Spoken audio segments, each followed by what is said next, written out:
Bienvenidos, welcome, mis estudiantes. It is time to wrap up Module 1A, 1B by completing the collaboration. So as you get into the module, at this point, before doing the collaboration, you should have completed watching all of the instructional videos, lots of background for this beginning module.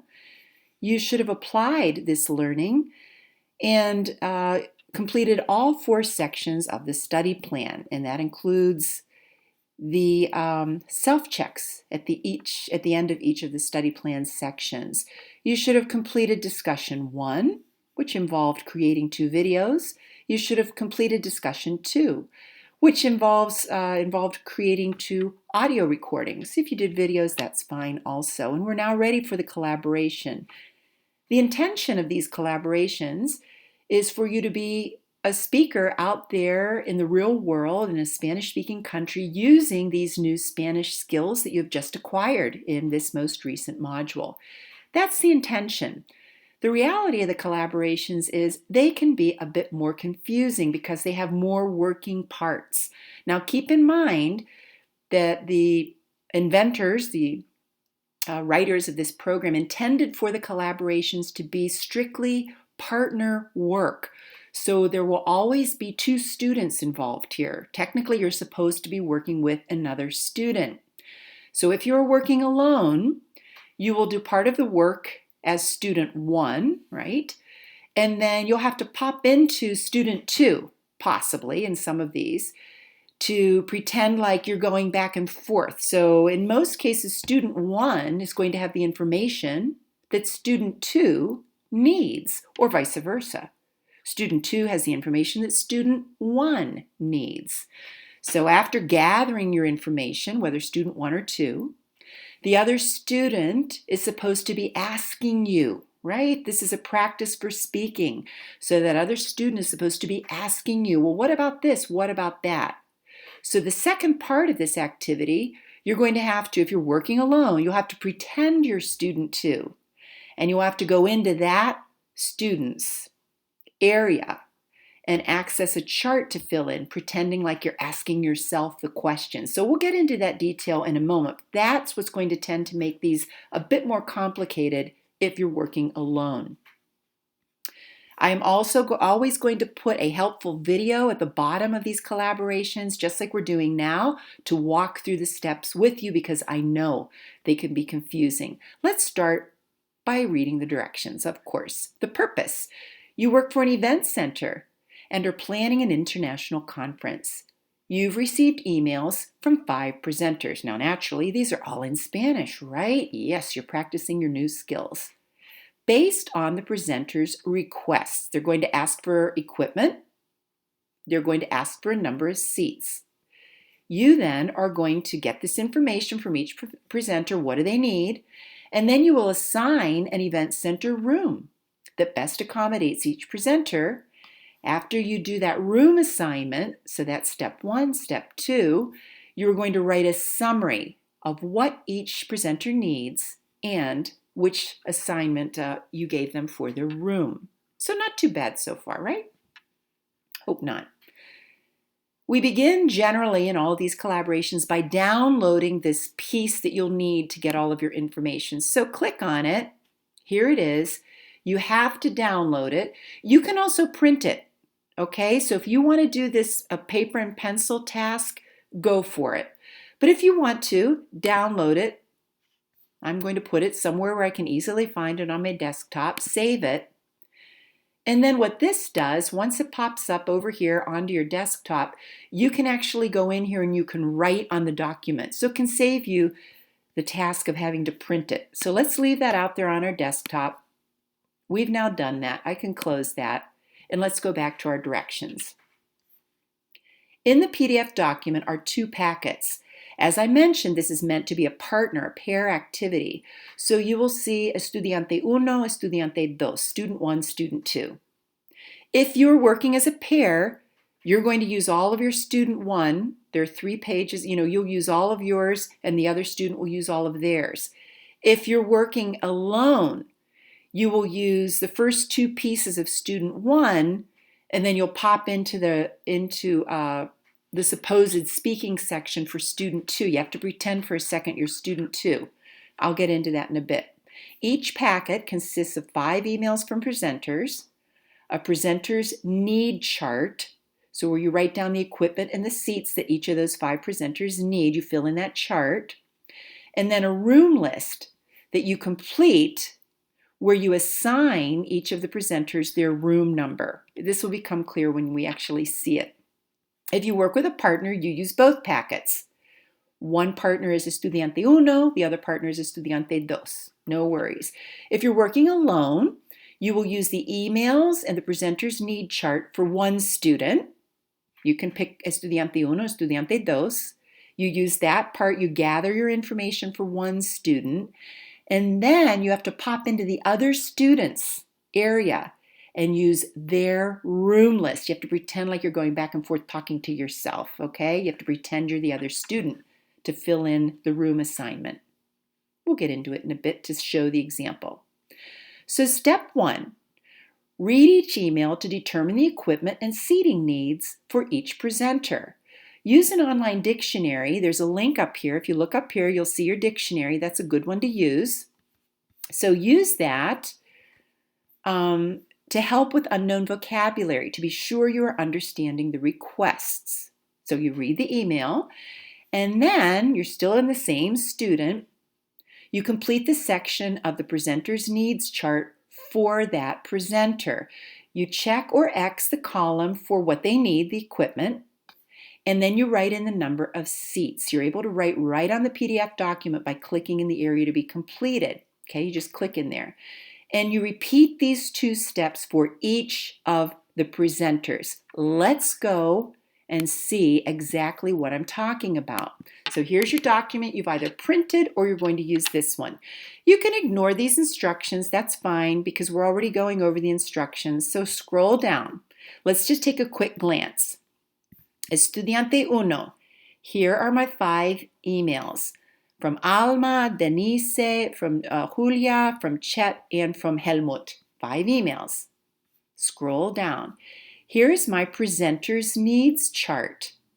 So we have each of my email people, my presenters that have gotten their emails. Here are their names.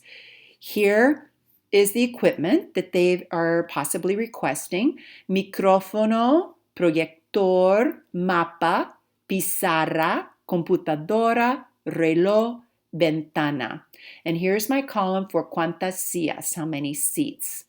So let's accomplish this first one, which they already do for you as an example. Alma, and I'm just using first names for simplicity, and that's fine if you do that. Gracias por su mensaje. Thank you for your message. El título de mi presentación, the title of my presentation. And at the beginning of these modules, the writers of the program are using lots of cognates. In other words, words that look very much like they're English. They're helping you along there. Title looks very much like it's English. So the title of the presentation is A las plantas les gusta la música heavy metal. So do plants like heavy metal music? She continues. Necesito, this is a big one. I need, heads up, context. She's going to give you what she needs here. Necesito una computadora con altavoces. I need a computer with speakers. Speakers aren't something that we can choose from. So the writers of the program are throwing in some other stuff to throw you off the trail, right? But don't let them do that. Here's the important part that you need to understand. I need a computer para reproducir ejemplos musicales, in order to reproduce musical examples. You don't need that either. Just throwing other stuff in here. Here we go. Looks like a number. La audiencia será muy pequeña. The audience will be very small. Un máximo de 6 personas, a maximum of 6 people. So notice, you'll see numbers here. Always go for the maximum, right? You need maybe 12 seats, So always look for the maximum. Great. I've got my information from my email. I come down to my chart. And I go along, and she said she needs check or X and the number of seats. Now notice, say this was Denise. I can put my X here. It's a little off center, but that's fine.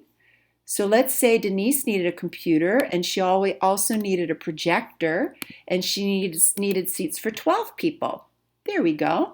Let's say Julia needs a window and she needs a board and she needs seats for 30 people. And I'm just, randomly going through this. But do you see how you go up to your email, read what the presenter needs, come down here, and you complete your chart? Got that part? Okay, so far so good. Let's move this over. Let's go back to our instructions. Hopefully you understand that now. And that is how you fill out the presenter's needs chart. This is one piece that you're responsible for uploading because I need to see that you correctly filled out your chart based on the emails. That has to be accurate for you to get full credit for your presenter's needs chart. Let's move on to the third step. Assign a room to each presenter using the room list for the other student. Now you have to pretend you're the other student, asking, well, in this case, yourself, the question, what do your presenters need? Since this is intended to be a partner activity, Estudiante 2 is meant to fill in their chart listening to Estudiante 1 and vice versa. The task has been adapted for those working alone. Note the X's and the checks on the room list.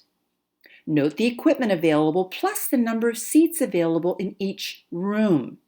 Using your completed presenter's need chart, this chart, from these first two steps, select the rooms that best accommodate each speaker. Again, you're using the other student's room list because yours, it won't match, right? It's the other student that's supposedly asking what your presenters need. Write the 5 presenters' names in the Quien Presenta Aquí column, and you can just write their first names. Keep it simple. You're able to write on the PDF document by clicking in the area completed. So let me show you what I'm talking about. I am Estudiante 1. I've read all my emails. I've filled in my chart. I scroll past this one, right? This is for the opposite student, and I need to pretend now that I'm the other partner, which I don't have. I'm doing this myself. And I'm going down to the table right here for the other student. So we can remember Alma. And what did Alma say that she needs? Alma necesita what? Una computadora.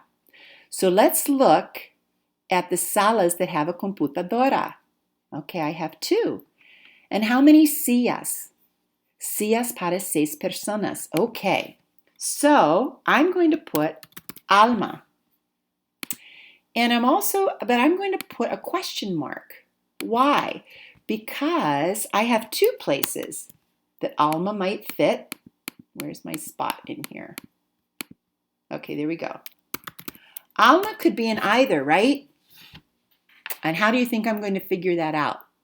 Yep, you can guarantee in another one of the emails, somebody said they needed a computer and 6 seats, or maybe 4 seats, but they need something else too.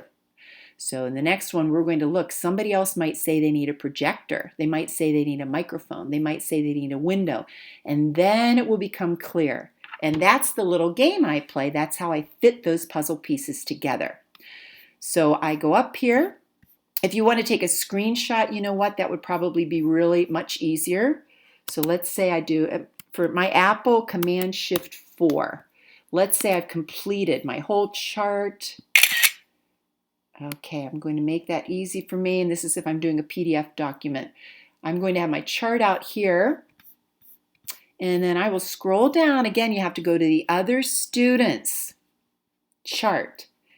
And I will open my screenshot so that I can kind of go back and forth here, right? I can toggle.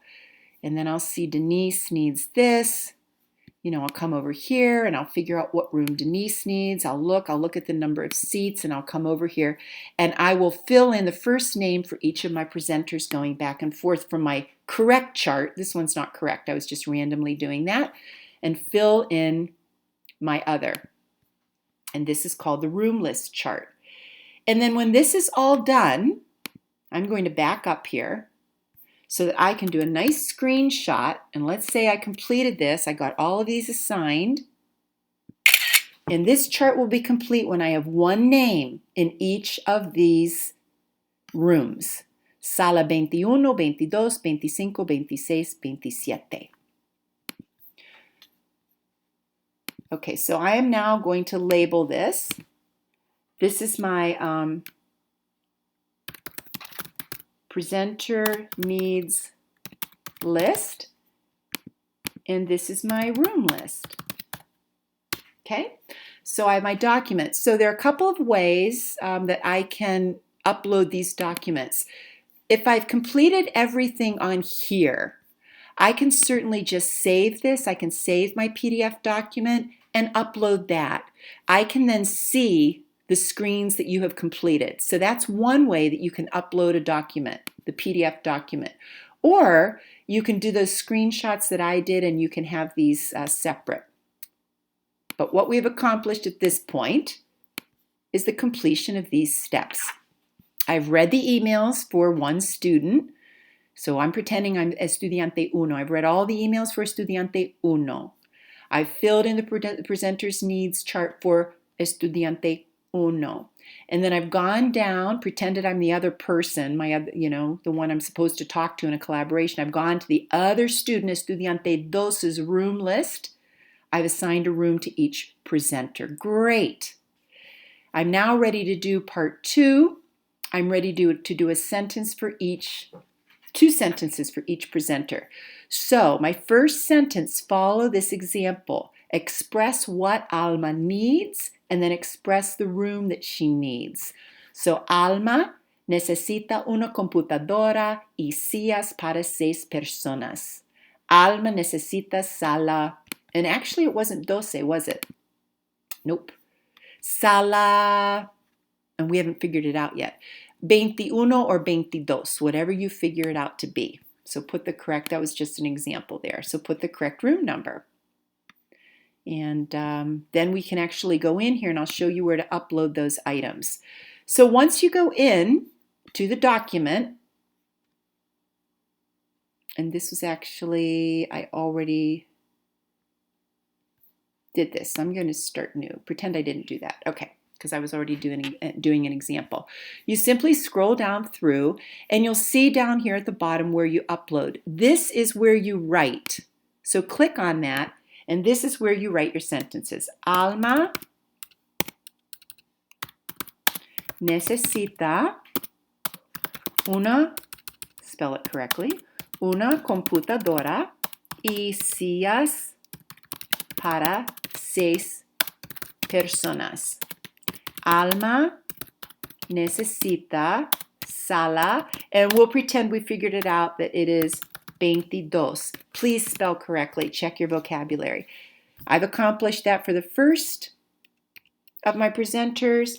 I'm going to write la la la, one sentence, another sentence. That's my second presenter.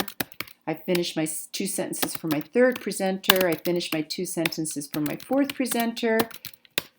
And now I have 10 well-written sentences, 2 for each presenter. I scroll down and I upload. Let's see why I'm doing this, okay? Look, and you upload your proofs. Well, I'll show you that direction in a second. Browse your computer. Upload, we need the presenter's need list, proof that you accomplished that, filled in that list, and proof that you accomplished the assigning of the rooms. Click Submit.